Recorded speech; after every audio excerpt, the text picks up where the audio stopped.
नमस्कार विद्यार्थी मित्रांनो, ABK स्मार्ट स्टडी या आपल्या यूट्यूब चॅनलवरती तुम्हा सर्वांचे पुन्हा एकदा हार्दिक स्वागत आहे। तर मित्रांनो, आपला तलाठी भरती 2019 आपले पेपर सिरीज चालू आहे। तर त्याचा आपला 25 जुलै 2019 सकाळच्या 10:17 आपला शिफ्ट 1 चा पेपर सुरू आहे। तर या पेपरची या अगोदर आपण 2 भाग पाहिले होते, ज्यामध्ये आपण एकूण प्रत्येकी 25 याप्रमाणे आपण 50 प्रश्न त्या 2 भागांमध्ये स्पष्टीकरणासहित पाहिले होते। त्याचप्रमाणे आज आपण त्याचा भाग 3 पाहणार आहोत। तर या भाग 3 मध्ये देखील आपण त्याचे पुढचे महत्त्वाचे असे 25 प्रश्न पाहणार आहोत। तर आगामी येणाऱ्या तलाठी भरतीमध्ये तुम्हाला याचा फायदा होऊ शकतो, त्यामुळे हा व्हिडिओ स्किप न करता पूर्ण बघा व तुमच्या मित्रांना देखील शेअर करा। चला तर आता वेळ न घालवता आपण आपल्या डायरेक्ट प्रश्नांकडे वळूयात। पाहू त्याच्या या आपल्या भाग 3 मधील प्रश्न पहिला। तर प्रश्न पहिला तुम्ही इथे पाहू शकता, काय दिलेला आहे, कोणत्या वर्षी राष्ट्रपतींद्वारे अनुच्छेद 352 अंतर्गत पहिल्यांदा आपत्काळाची घोषणा केली होती। म्हणजे राष्ट्रीय आणीबाणी जी होती ती पहिली ती कोणत्या वेळेस म्हणजे लागू करण्यात आली होती पहिल्यांदा आपल्या भारतामध्ये। तर राष्ट्रपती कोण होते त्यावेळेस, तर आपले सर्वपल्ली राधाकृष्णन हे जे आहेत ते राष्ट्रपती होते तेव्हा। आणि कधी झालं तर भारत चीन युद्ध कधी झालं तर 26 ऑक्टोबर 1962 झालं। कधी 26 ऑक्टोबर 1962 भारत आणि चीन युद्ध झालं होतं। त्यावेळेस ती होती ते पहिल्यांदा आपत्काळाची घोषणा केली होती राष्ट्रपतीद्वारे 26 ऑक्टोबर 1972 आणि ती कशाद्वारे लागू केली जाते, तर अनुच्छेद 362 द्वारे। तर आतापर्यंत एकूण 3 वेळेस राष्ट्रीय आणीबाणी जी आहे ती घोषित केलेली आहे। तर 1962 साली एक, दुसऱ्यांदा 1971 साली जेव्हा भारत पाकिस्तान युद्ध झालं बांगलादेशच्या निर्मितीवरून, तेव्हा एकदा 1971 साली एकदा आणीबाणी घोषित करण्यात आली होती। त्यानंतर 1975ला म्हणजे इंदिरा गांधीजींच्या काळात ही 2 वेळेस लागू करण्यात आली होती आणि ही पंडित नेहरूच्या काळातली होती पहिली। हे देखील तुम्ही लक्षात ठेवा। पुढील प्रश्न पाहूयात। हे प्रश्न हे खालील अक्षर चिन्ह संख्येच्या मांडणीवर आधारित आहे, तर प्रश्नाचे उत्तर द्या। तर आता खाली प्रश्न दिलेला आहे, तर इथे एक अक्षर मांडणी दिलेली आहे, तुम्ही इथे पाहू शकता। तर याच्यावर आधारित खाली प्रश्न आहे। तर खालीपैकी कोण डाव्या टोकाकडून 9वे कोण आहे। तर साधा सिंपल प्रश्न विचारा, डावीकडून 9, तर A8 B6 हॅश हे 5 नंबर आलं। त्यानंतर 6 7 8 आणि 9 टक्केवारीचं जे चिन्ह आहे तर ते किती नंबरला आहे, तर डावीकडून त्यांनी 9व्या नंबरला विचारलेलं होतं। तर कोणतं येतं, तर ते टक्केवारीचं येतं। म्हणजे ऑप्शन डी मध्ये दिले, तुम्ही इथे पाहू शकता। पर्सेंटेज जे चिन्ह आहे तर ते आहे, तर ते डावीकडून 9व्या स्थानावरती येईल। पुढील प्रश्न, एक विक्रेता 1920 रुपयांना वस्तूची खरेदी करतो। खरेदी किंमत दिलेली आहे वस्तूची 1920 रुपये, तो तिची 20% सूट देऊन विक्री करतो। म्हणजे आता त्याच्यावर देखील काय करतो तो, म्हणजे खरेदी करतो आणि 20% सूट देऊन विक्री करतो, पण तरीही त्याला 20% नफा होतो। तर उत्पादनाची विक्री किंमत काय असेल आपल्याला काढायची आहे। तर आता इथे विक्री किंमत आपल्याला काय असेल ती, तर उत्पादनाची आपल्याला विक्री किंमत काढायची। म्हणजे विक्री किंमत आता ही काय, आता ह्याच्यापेक्षा तर जास्तच असणार, म्हणजे त्याला 20% नफा होतोय, म्हणजे खरेदी किमतीपेक्षा तर ती जास्तच असायला हवी विक्री किंमत।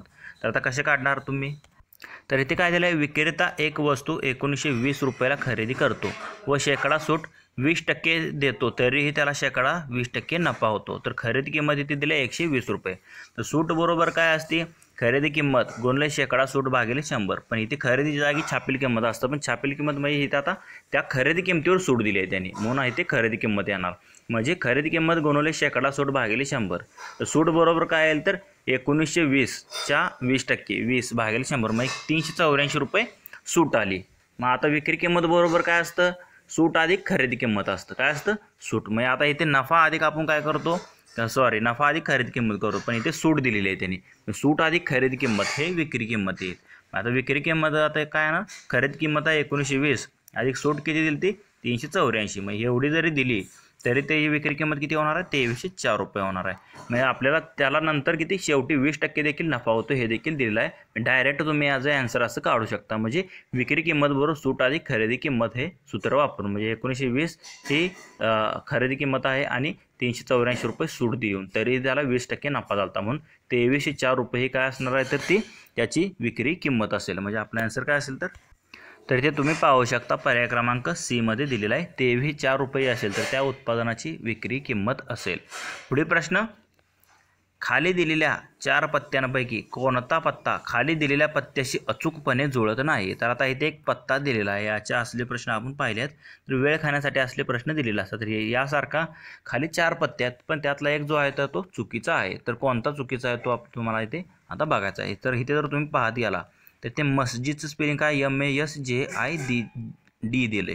एक मध्ये तुम्ही जर पाहिलं तर हे योग्य स्पेलिंग आहे, 2 मध्ये देखील योग्य आहे, पण 3 मध्ये जर तुम्ही इथे स्पेलिंग पाहिलं तर MASIGD आहे, पण JID पाहिजे होतं. म्हणजे 3 पत्त्यांमध्ये काय आहे तर थोडी इथे मिस्टेक दिसते तुम्हाला. म्हणजे 3 नंबरचं जे आहे तर ते आपलं चुकीचा पत्ता असेल. ऑप्शन 3 आपलं आन्सर असेल. पुढील प्रश्न, खाली दिलेल्या क्रमामध्ये पुढीलपैकी कोणती आकृती येईल? तर याप्रमाणे हा क्रम आहे. तर इथे जर तुम्ही पाहिलं तर हा गोल इकडे उजव्या साईडला होता, परत हा दुसऱ्या आकृतीमध्ये डाव्या साईडला झाला आहे, परत तिसऱ्या आकृतीमध्ये परत उजव्या साईडला झाला आहे. मग आता चौथ्या आकृतीमध्ये आता तो काय यायला पाहिजे तर तो इकडे डाव्या साईडला यायला पाहिजे असा. आता त्यानंतर आता इथे ही रेषमध्ये आहे असे थोडी वर गेली आहे, थोडी वर म्हणजे आता इथे थोडी जरा मधोमध जाईल ही, कारण थोडी वर मधली रेष चाललेली आहे. आणि इकडे जर तुम्ही पाहिला हा चौकोन जो आहे इकडचा तर हो उजव्या साईडला होता, तो मध्ये आला, परत हा इकडे आला, परत आता हो हा चौकोन जो आहे तर तो इथे मध्ये जायला पाहिजे. म्हणजे इथे असा चौकोन यायला पाहिजे आणि याप्रमाणे ही तुमची डायग्राम येईल, म्हणजे प्रश्नचिन्ह या जागी. तर ही कशामध्ये दिले आहे तर इथे तुम्ही पाहू शकता. तर ती ऑप्शन 2मध्ये दिलेली आहे, तुम्ही पाहू शकता. फक्त एकच गोल इथे आला पाहिजे आणि इकडच्या डाव्या साईडला पाहिजे. याप्रमाणे ही आकृती येईल, इथे दिलेली आहे योग्य आकृती. पुढील प्रश्न, choose the correct form of modal auxiliary verb for the given sentence. मी खाली दिलेल्या वाक्यासाठी योग्य सहाय्यकारी क्रियापदाचा तुम्हाला वापर करायचा आहे. Although he did not have a ticket, म्हणजे तिच्याकडे तिकीट नसताना सुद्धा Ken dash dash allowed to come in, केनने तिला येण्यास परवानगी दिली म्हणतो. म्हणजे Ken was allowed to come in, म्हणजे वॉज येणार ते केनच्या नंतर काय ना वॉज, केन वॉज. म्हणजे although he did not have ticket म्हणजे तिच्याकडे तिकीट नसताना सुद्धा केनने काय केलं, तिला आतमध्ये येण्याची परवानगी दिली. Ken was allowed to come in, म्हणजे इथे केन नंतर काय ना वॉज यायला पाहिजे, कारण ते एकवचनी असल्यामुळे आपण वॉज घेतो.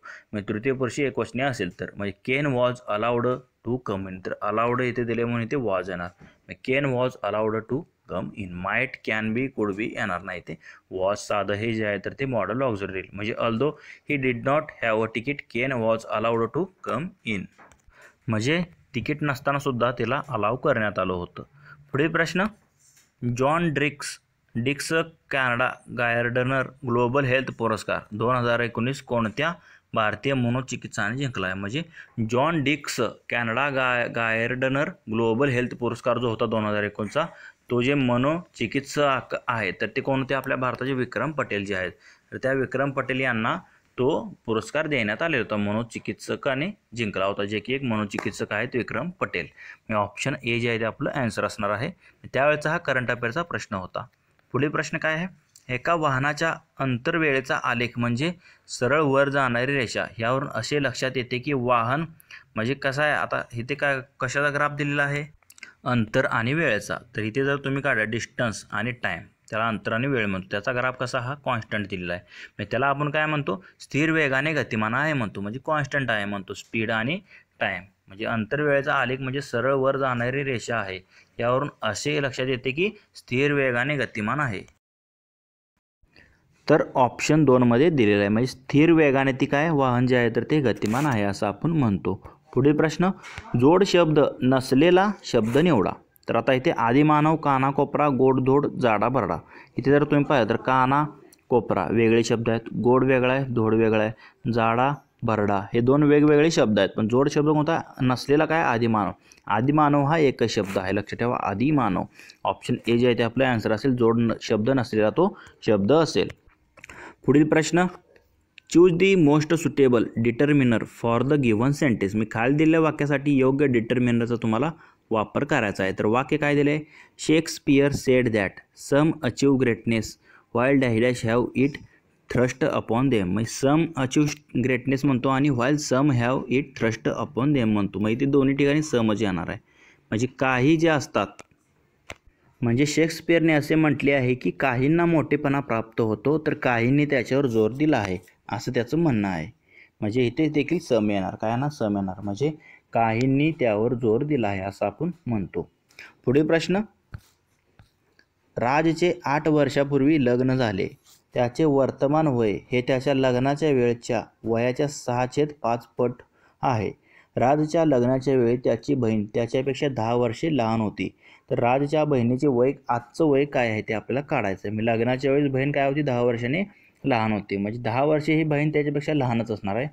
तुम्हाला काय करावं लागेल, राजचं लग्नाच्या वेळेचं वय काढावं लागेल आणि नंतर आजचं वय त्याचं काढावं लागेल व त्यामधून 10 वर्ष जर वजा केलं तर आपल्याला राजच्या बहिणीचे आजचे वय काय ते आपल्याला मिळेल. तर कसं काढतो आपण, तर इथे तुम्ही पाहू शकता, राजचे 8 वर्षापूर्वी लग्न झाले तेव्हा त्याचे वय एक्स मानू. असं आपण काय करायचं, त्याचे 8 वर्षापूर्वी लग्न झाले असं दिलेलं आहे, तेव्हा त्याचे आजचे वय आपण काय करायचं, म्हणजे तेव्हा त्याचे वय तेव्हा 8 वर्षापूर्वीचं आपण एक्स मानू.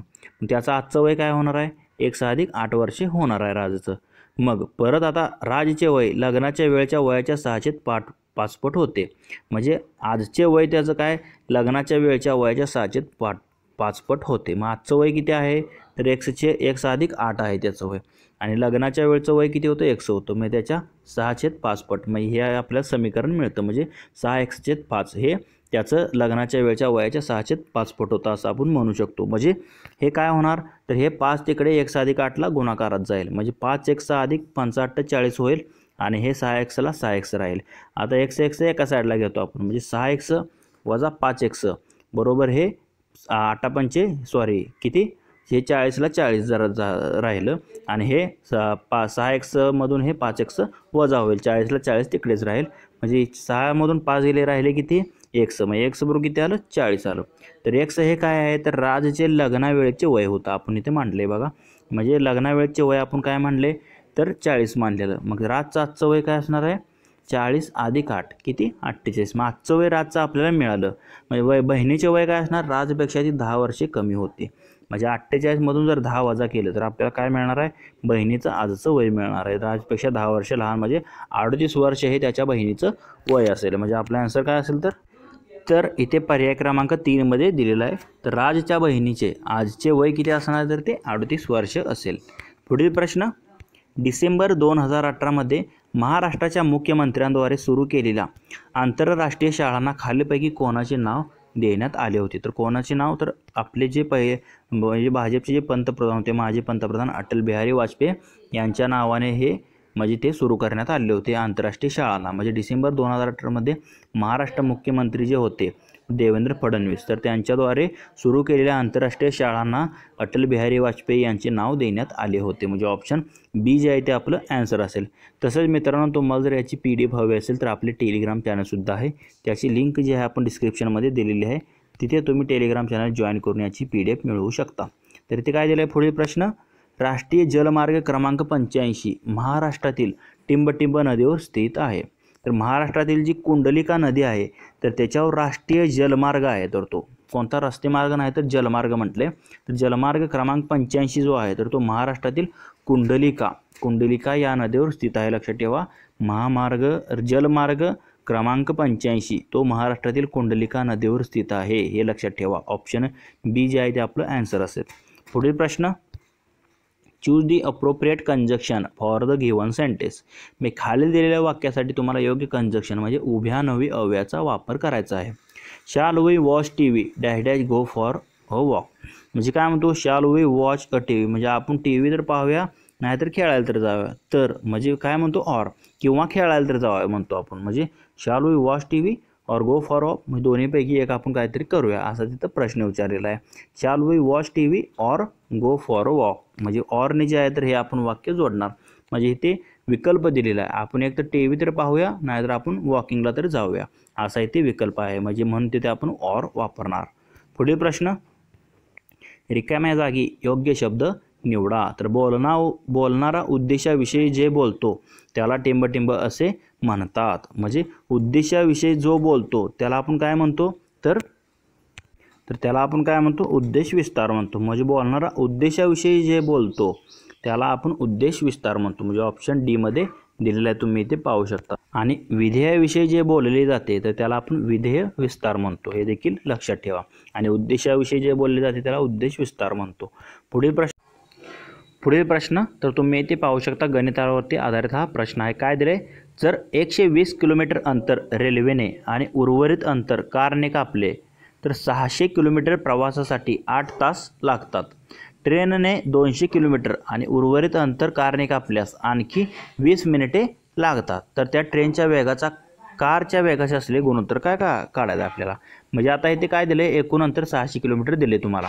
तर त्यातलं काय सुरुवातीचं 120 अंतर, म्हणजे सुरुवातीला काय म्हणले 120 किलोमीटर अंतर जर रेल्वेने कापले तर राहिलेलं काय 480 ते कारने कापलं असणार आहे. म्हणजे एवढं अंतर कापायला सुरुवातीला 8 तास वेळ लागतो. आणि नंतर काय म्हटले, रेल्वेने जर ते अंतर पहिलं 200 किलोमीटर जर कापलं तर राहिलेलं किती 400 किलोमीटर राहणार. ते जर कारण कापलं तर आणखी 20 मिनिटे, म्हणजे 8 तास 20 मिनिटे लागतात. म्हणजे ह्या प्रकारे हे दोन आपल्याला समीकरणे, म्हणजे ह्यातून आपल्याला 2 समीकरणे मिळवावी लागतील. आणि ह्या 2 समीकरणामधून आपल्याला दोन्ही वेग मिळवावे लागतील. आणि 2 वेग म्हणजे दोघांचे वेग जर मिळाले ट्रेनचे आणि कारचे तर आपण त्यांचे गुणोत्तर काढू शकतो. तर कसे काढणार हे, थोडं गणित मोठं आहे त्यामुळे लक्षपूर्वक पहा. तर इथे काय झालं, एकूण अंतर जे आहे तर ते किती 600 किलोमीटर दिले आहे आणि एकूण वेळ सुरुवातीला किती 8 तास लागतो. म्हणजे पहिल्यांदा प्रश्नानुसार त्यातलं 120 किलोमीटर जर ट्रेनने कापलं तर आता एकूण अंतर किती आहे 600. 600मधून 120 गेले, राहिले किती 480 किलोमीटर. म्हणजे राहिलेलं अंतर कशानं कापले तर कारनं कापले. म्हणजे कारने कापलेले अंतर 480 किलोमीटर आलं सुरुवातीला. तर समजा ट्रेनचा वेग जर आपण 100 किलोमीटर म्हणजे किलोमीटर पर आवर मानायचा आणि कारचा y किलोमीटर प्रति तास मानायचा सुरुवातीला आपण. आता वेळ बरोबर काय असतं, अंतर भागिले वेग हे सूत्र असतं. तर आता अंतर किती आहे, आता ट्रेनने कापले अंतर किती आहे 120 आहे. मग अंतर 120 भागिले ट्रेनचा वेग किती आपण x मानला आहे, म्हणजे 120 भागिले x अधिक आता परत अंतर किती आहे 480 किलोमीटर आहे कारनं कापलेलं. मग 480 भागिले कारनं कापलेला वेग किती आहे, कारचा वेग y आहे. मग 480 भागिले y, म्हणजे दोघांनी कापलेला वेळ, या वेळेची बेरीज म्हणजे एकूण किती 8 तास लागतात असं दिलेलं आहे. हे यातून आपल्याला समीकरण 1 मिळेल. इथून जर 120 कॉमन काढले यातून तर इथे काय राहणार 1/x अधिक हे 120 जर कॉमन काढलं तर 12 चौक 48, म्हणजे इथे 4 राहणार. 4/y बरोबर 8ला 8. तर आता 120 इकडे गुणाकारात आहे, तिकडे 8ला ते भागाकारात जाईल. म्हणजे 1/x अधिक हे 4/yला 4/y बरोबर 8/120. 8/120ला आपण परत जर म्हणजे संक्षिप्त रूप दिलं तर 8 × 8 15 28 असे, म्हणजे 1/15 येतं. तर हे आपलं एक समीकरण आलं. म्हणजे 1/x अधिक 4/y बरोबर 1/15 हे आपलं समीकरण 1 आलं, लक्षात ठेवा. त्याप्रमाणे आता दुसऱ्यांदा काय दिले, काय 200 किलोमीटर ट्रेनने अंतर कापलं. आता अगोदर 120 किलोमीटर ट्रेनने दिलं, तर आता इथे 200 किलोमीटर ट्रेनने अंतर कापलं. वर आहे राहणार किती, मग 600मधून 200 गेले, राहिले 400. मग 400 किलोमीटर हे कारनं कापल्यास 20 मिनिटे एक्स्ट्रा वेळ लागेल असं दिलेलं आहे. मग अंतर बरोबर काय असतं, वेग भागिले वेळ, ते सूत्र वापरायचं. म्हणजे वेळ बरोबर अंतर भागिले वेग. आता अंतर आहे इथे का ट्रेनने कापल्याला 200 आणि वेग किती आहे x, 200 भागिले x येणार, इथे 400 भागिले y येईल. बरोबर हे किती 8 तास अधिक 20 मिनिटे. 20 मिनिटाला आपण तासामध्ये केलं तर 20 भागिले 60 येतं, म्हणजे 1/3 येतं. 8×3 = 24 आणि 25/3 येणार. हे जर आपण पूर्ण संक्षिप्त रूप दिलं, म्हणजे ह्यातनं आता कॉमन काय निघणार, 200 आणि 400मधून हे 200 कॉमन निघलं. इथे राहिलं का 1/x आणि हे 2/y राहिलं. बरोबर हे 25/3 तास आलं. किती 8.1/3 म्हणजे त्याला आपण 25/3 तास असे म्हणतो. म्हणजे हे एक आपल्याला समीकरण आता दुसरं मिळणार आहे. म्हणजेच काय होईल 1/x अधिक 2/y बरोबर, म्हणजे 25/3 आलं. म्हणजे 25/3ला परत ते 200 जे आहे तर तिकडे 25/3ला इकडे भागाकारात जाईल. म्हणजे काय होईल 1/x अधिक 2/y बरोबर हे काय होईल 25×25 25×8 200, म्हणजे 1/8×24 म्हणजे 1/24 आलं. तर हे समीकरण 2 आलं. आणि समीकरण 1 काय होतं 1/x अधिक 4/y बरोबर 1/15 हे समीकरण 1 होतं. तर आता काय करायचं, समीकरण जे 1 होतं त्यामधून आता हे समीकरण आलेलं 2 हे वजा करायचं. आता समीकरण इथे काय दिलं 1, तर तुम्ही इथे जर पाहिलं तर 1/x अधिक 4/y बरोबर 1/15 हे समीकरण 1 होतं. आणि दुसरं समीकरण आत्ता काय आलं 1/x अधिक हे किती 2/y बरोबर 1/24 आलं. तर वजा जर केलं तर हे वजा होईल, हे वजा होईल, हे वजा होईल. म्हणजे 1/x मधून 1/x गेले 0 राहिले, 4/y मधून 2/y गेले, तर छेद समान आहे म्हणून डायरेक्ट वजा बाकी करणार, हे 2/y उरलं. बरोबर हे 1/15 वजा 1/24 आलं. तर आता 2/y बरोबर 1/15 वजा 1/24 म्हणजे आपण काय म्हणू शकतो, तर यांचा जर तिरकस गुणाकार केला तर ह्या 24 × 24 वजा 15 म्हणजे 24 वजा 15 भागिले 24 गुणिले 15 येणार इथे. मग इथे जर तुम्ही पाहिलं तर 2/y बरोबर 24 वजा 15 भागिले 360 आलं. 24 गुणिले 15 केलं तर 24 मधून 15 गेले राहतात किती 9, म्हणजे 9/360 आलं. ते 2/y बरोबर 9/360. आता 360 गुणिले आता तिरकस गुणाकार होणार. 360 गुणिले 2 बरोबर हे इथे काय 24मधून 15 गेले 9 उरले, हे 9 गुणिले y 9y येईल. 360 गुणिले 2 हे 9 जे आहे तर त्यांना भागाकारात जाईल. म्हणजे 9 एके 9 9 चौक 36 म्हणजे 40 येणार ते. 40 आणि 2 किती 40 दोन्ही किती 80 म्हणजे y बरोबर किती आलं 80 आलं. तर y बरोबर आपण काय मानलेलं तर त्या कारचा वेग मानले होता. आता कारचा वेग आपल्याला 80 मिळाला. तर ही y ची किंमत आता समीकरण तुम्ही आता इथे 2 मध्ये ठेवून टाका किंवा 1 मध्ये ठेवून टाका. तर इथे जर तुम्ही पाहिलं 1/x अधिक 2/y बरोबर 1/24 आहे. तर ह्याच्यामध्ये तुम्ही काय करायचं आता y ची किंमत ठेवून टाकायची. म्हणजे इथे काय होणार 1/x बरोबर काय होणार 1/24 वजा हे 2/y होईल. कारण अधिक 2/y होतं तिकडे वजा होईल. तर इथे y ची किंमत ठेवून टाकायची. म्हणजे 1/x बरोबर 1/24 वजा हे 2/80 होणार. म्हणजे याचा जर तिरकस गुणाकार केला तर 80 गुणिले 1 80 वजा 24 दोन्ही 48 भागिले 80 गुणिले 24 येणार. म्हणजे 1/x बरोबर 1/24 वजा किंवा ह्याला बे के बे बेचोक 8 म्हणजे 140 देखील लिहू शकतो 280 ला. म्हणजे 1/x बरोबर 1/24 वजा 140 आलं. म्हणजे 140 आलं ते तुम्ही पाहू शकता. 1/x बरोबर 124 वजा 140. तर यांचा परत तिरकस गुणाकार करा. 40 गुणिले 1 40 वजा 24 भागिले हे 24 गुण चौक 96 आणि वरचा 0 म्हणजे 960. म्हणजे 1/x बरोबर 24 मधून 40 मधून 24 गेले राहिले 16 भागिले 960. म्हणजे 1/x बरोबर 16 की 16 संग 96 म्हणजे 60 येतं. म्हणजे 1/x बरोबर 1/60 आलं. तिरकस जर गुणाकार केला तर 60 बरोबर x येतं. x बरोबर 60 आलं. म्हणजे x कशाचा वेग होता तर तो ट्रेनचा वेग होता. तर ट्रेनच्या वेगाचं कारच्या वेगाशी गुणोत्तर काढायचं होतं आणि कारचा वेग किती 80 आहे, ट्रेनचा वेग 60 आहे. मी 60 भागिले 80 x भागिले y जर केलं तर ते किती येतं तर हे 0 0 कट होईल 2×6 बेचोक 8 म्हणजे 3 आणि 4 हे काय असणार आहे त्यांचं गुणोत्तर असणार आहे वेगाचं ट्रेनचं आणि कारचं. x y म्हणजे 3/4 हे आपलं गुणोत्तर येईल. तेच आपलं आन्सर असणार आहे. म्हणजे तर त्या ट्रेनच्या वेगाचे कारच्या वेगाशी असलेले गुणोत्तर काय असणार आहे 3/4 येईल. ऑप्शन ए मध्ये दिले ते आपलं आन्सर असेल. पुढील प्रश्न दिलेल्या धातूचे शक्य क्रियापद ओळखा. पिणे. आता पीचं कसं होतं तर पिणे होतं. तर आपण काय म्हणतो आता शक्य म्हणजे ते करण्याची शक्यता त्यातून दिसी झाली. म्हणजे त्याचं काय होणार पिववते किंवा जाणवते आपण म्हणतो. म्हणजे पिववते. पिण्याचं काय होणार पिववते. मग तिला आता हे म्हणजे द्रावण जे आहे तर ते पिववते. म्हणजे तिला हा सरबत आता पिववते. मग हे त्याची शक्यता त्यातून दर्शवली जाते. त्याला आपण शक्य क्रियापद म्हणतो. पिण्याचं काय होणार पिववते. पुढील प्रश्न काय आहे महाराष्ट्राच्या मुख्यमंत्र्यांनी नवीन 5 वर्षाच्या औद्योगिक धोरणाचे कधी अनावरण केले. तर कधी अनावरण केले होते तर औद्योगिक धोरण होतं जे 5 वर्षाचं तर ते 6 मार्च 2019ला. तर ही तारीख त्यावेळची करंट अफेअरचा प्रश्न होता. म्हणजे 6 मार्च 2019ला 5 वर्षाचे औद्योगिक धोरण होतं. त्याचे महाराष्ट्राचे मुख्यमंत्री कोण होते त्यावेळेस देवेंद्र फडणवीस होते. त्यांनी त्याचे अनावरण केले होते 6 मार्च 2019 रोजी. म्हणजे ऑप्शन डी जे आहे ते आपलं आन्सर असणार आहे. पुढील प्रश्न choose the option that best express the meaning of the highlighted idiom phrase.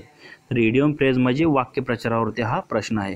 Keep both feet on the ground म्हणजे दोन्ही पाय तुमचे ग्राउंडवर ठेवणे म्हणजे जमिनीवरती पाय असणे. त्याला आपण काय म्हणतो don't get carried away by emotions.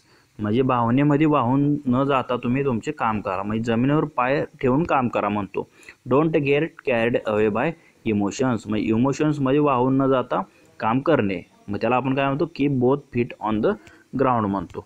म्हणजे भावनात वाहून जाऊ नका म्हणतो. Don't get carried away by emotions म्हणजे keep both feet on the ground हे त्याच्यासाठी वाक्यप्रचार येईल. ऑप्शन बी जे आहे ते आपलं आन्सर असेल. पुढील प्रश्न पुढील वाक्यात किती विशेषणे आहेत ते ओळखा. त्या तिथे पलीकडे माझी या प्रियेचे झोपडे. तर ह्यामध्ये किती विशेषण आहेत ओळखायचं आहे. तर त्या तिथे पलीकडे माझी या प्रियेचे झोपडे.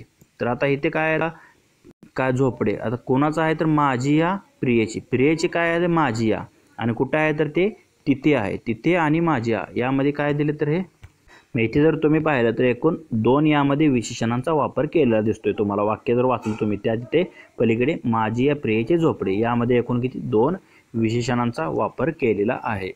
पुढील प्रश्न पुढील वाक्यप्रचारांचा योग्य अर्थाचा पर्याय निवडा. तर हातघाईवर येणे. तर हातघाईवर येणे म्हणजे त्याला आपण काय म्हणतो तर अधीर होणे म्हणतो. म्हणजे अधीर होणे म्हणजे काय तर हातघाईवर येणे त्याला आपण काय म्हणतो अधीर होणे. म्हणजे ऑप्शन डी मध्ये दिले ना ते तुमचं योग्य अर्थ असणार आहे. हातघाईवर येणे म्हणजे अधीर होणे म्हणतो. पुढील प्रश्न तर हा आजच्या या आपल्या भाग 3 मधील हा शेवटचा प्रश्न आहे, त्यामुळे व्यवस्थित पहा काय दिले. Fill in the blank with the correct noun for the given sentence. मी खालील दिलेल्या वाक्यासाठी योग्य नामाचा तुम्हाला वापर करायचा आहे. तर ते काय दिले. The contract dash were drawn between the 2 countries amidst tight dash. आपण काय म्हणतो, द कॉन्ट्रॅक्ट निगोशिएशन्स म्हणतो. निगोशिएट किंवा निगोशिएबल म्हणत नाही किंवा निगोटेट्स म्हणत नाही, तर निगोशिएशन्स म्हणतो. द कॉन्ट्रॅक्ट ऑफ निगोशिएशन्स म्हणतो, म्हणजे करार म्हणतो. कॉन्ट्रॅक्ट म्हणजे निगोशिएशन्स म्हणजे वाटाघाटी किंवा वादविवाद म्हणतो. म्हणजे contract negotiations were drawn between the 2 countries amidst tight security. म्हणजे टाईट सिक्युरिटी असताना सुद्धा. मग याचा जर संपूर्ण जर अर्थ घेतला तुम्ही, तर कडेकोट बंदोबस्तात दोन्ही देशादरम्यानचा जो करार होता, तर तो म्हणजे कराराच्या त्या वाटाघाटी झाल्या म्हणतो. म्हणजे कडेकोट बंदोबस्तात दोन्ही देशादरम्यान कराराच्या वाटाघाटी झाल्या, म्हणजे कॉन्ट्रॅक्ट निगोशिएशन्स म्हणजे वाटाघाटी. Were drawn between the 2 countries amidst tight security. म्हणजे टाईट सिक्युरिटी असताना त्या दोन्ही देशांदरम्यान वाटाघाटी झाल्या म्हणतो. कडेकोट बंदोबस्तात देखील म्हणतो. म्हणजे निगोशिएशन्स आणि सिक्युरिटी हे नाव नेतील, तर नाव इथे शोधायचे होते. सिक्युरिटी यातलं नाव असणार आहे, त्यामुळे डायरेक्ट तुम्ही इथे निगोशिएशन्स आणि सिक्युरिटी हे डायरेक्ट आन्सर असणार आहे आपलं. तर मित्रांनो, आपला जो तलाठी भरतीचा 25 जुलै 2021 शिफ्ट 1चा जो पेपर चालू आहे, त्याचा भाग 3 आपण इथे पाहिलेला आहे, ज्यामध्ये महत्त्वाचे असे 25 प्रश्न कव्हर केलेले आहेत. जर तुम्हाला हा व्हिडिओ आवडला असेल तर लाईक करा व तुमच्या मित्रांना देखील शेअर करा. असेच जर नवनवीन व्हिडिओ हवे असतील तर आपले YouTube channel ABK smart study subscribe करा व समोरील बेल आयकॉनवर प्रेस करा. धन्यवाद मित्रांनो. जय हिंद, जय महाराष्ट्र.